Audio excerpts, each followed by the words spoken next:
Eu sempre coloco ali no canal, vai para quem tá assistindo o julgamento. Você, nesse vídeo, por exemplo, você não disse, ele está Eu mentindo. não falo em nenhum vídeo isso, cara. Nenhum vídeo. Eu falo, fulano está mentindo descarado. Nem no thumbnail? Não. A mentira de Vitão? Ponto de interrogação. Sempre. Ponto de interrogação. Vitão mentiu? Interrogação. Sempre. Claro. Entendi. Não, isso é até assim, de forma jurídica, né? Se não tivesse interrogação lá. Ah, é? Opa! Você usa muito supostamente também? Supostamente no jornalismo a gente usa muito supostamente, provavelmente, possivelmente. Cara, tem caso, por exemplo, que o pessoal fala assim, o caso é na cara. Nossa, Vitor tá passando pano. Caso PC Siqueira. Eu vou lá e falo assim, supostas conversas de áudio que foram atribuídas ao PC Siqueira. O Vitor tá passando pano. Não, cara, porque eu não posso falar isso. Porque amanhã ou depois é provado na justiça, e aí que é o bate-truque.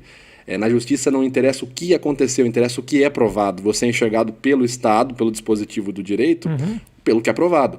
Então amanhã ou depois é provado na justiça e essa colocação minha. Eu falar a conversa do PC Siqueira é original. Mas nesse caso, eu não quero fazer, como é que eu posso dizer, ganhar views em cima da desgraça de alguém que obviamente eu estava próximo a mim e eu já falei muito, inclusive falei coisas que eu teria repensado um pouco a maneira que eu disse. Não exatamente o que eu disse, mas talvez a forma. Falei o que eu queria, mas talvez não da maneira que eu gostaria de ter dito. Mas nesse momento em que acontece um caso grave como o dele,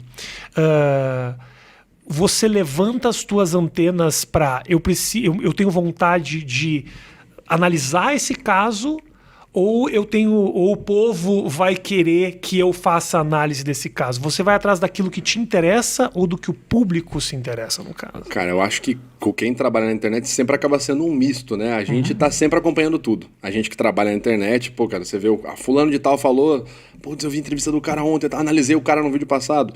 Então muita coisa a gente tá antenado. Nesse caso do PC, por exemplo, você... O que você concluiu? Desculpa, eu não vi o vídeo. O que você concluiu dessa coisa dos áudios? Me ajuda também, porque você pode me ajudar nesse caso. Perfeito.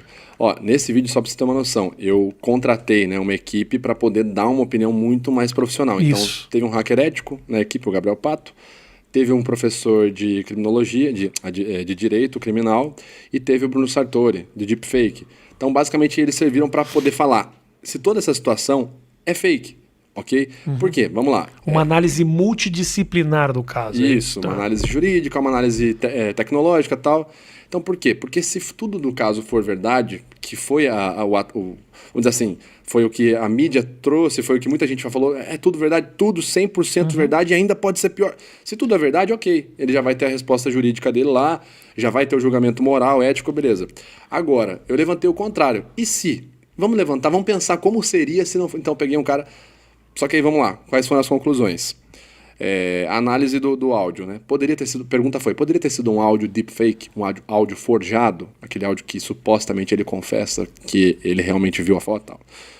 A informação foi, olha, pode acontecer, tarará, ainda no momento no Brasil é muito caro e muito improvável. A questão da máquina reconhecer a voz e criar uma voz automática. Que foi uma teoria que surgiu na época. O Bruno Sartori tinha me contado de que isso é uma tecnologia que ainda precisa evoluir muito para que não deixe furo nenhum, né? Isso, então supostamente o áudio não seria ilegítimo. Supostamente, eu coloquei um hacker ético, o Gabriel Pato, para avaliar toda a montagem de tela. Seria uma criação ali, uma montagem, aquela conversa, seria fake, tarará.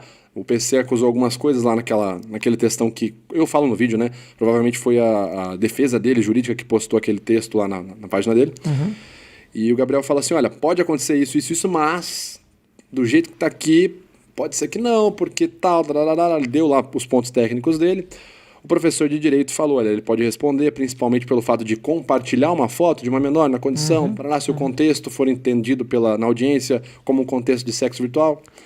E a minha conclusão final foi, olha, temos esses achados dos técnicos, eu não consigo analisar porque não tem vídeo do PC falando nada. A única coisa que eu posso falar em cima do contexto da situação, ele postou um texto, esse texto aparenta ser um texto de advogado, então não é nem o texto dele, não dá para analisar, só que contextualmente, olha a cronologia.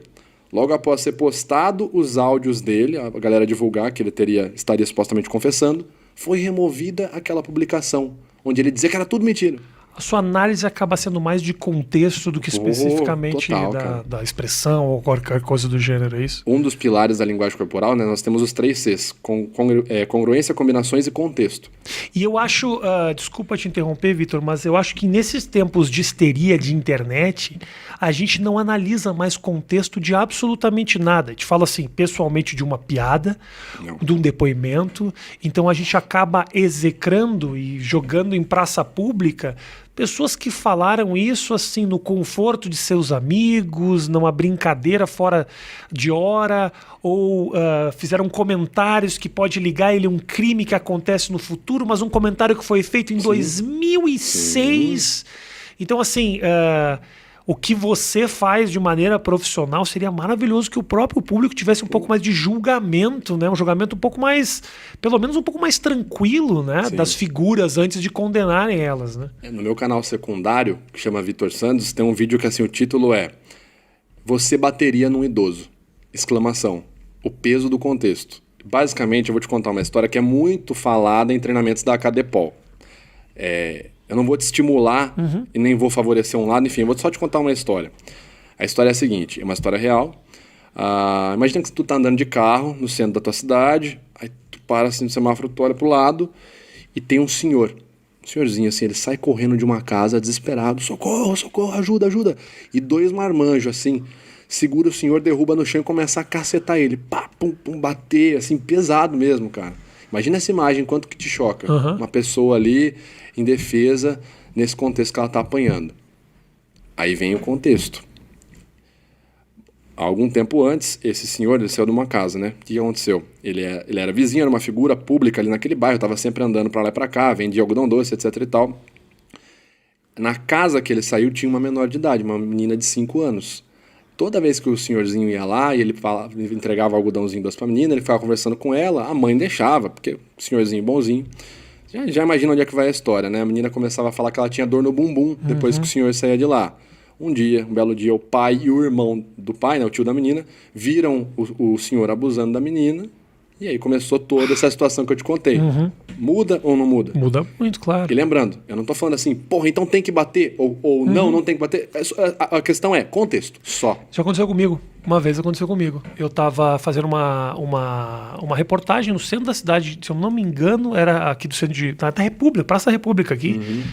E eu vi 2 caras batendo num cara, 2 caras batendo muito, assim. E eu sou meio justiceiro, eu me meto, aparto, falo, não, e eu vi as pessoas rodeando e vendo eles baterem num cara. E eu cruzei, peguei o cara, tirei o cara, e os 2 falaram, vocês estão loucos? E o público em volta começou a me vaiar. E eu falei, que barbárie isso.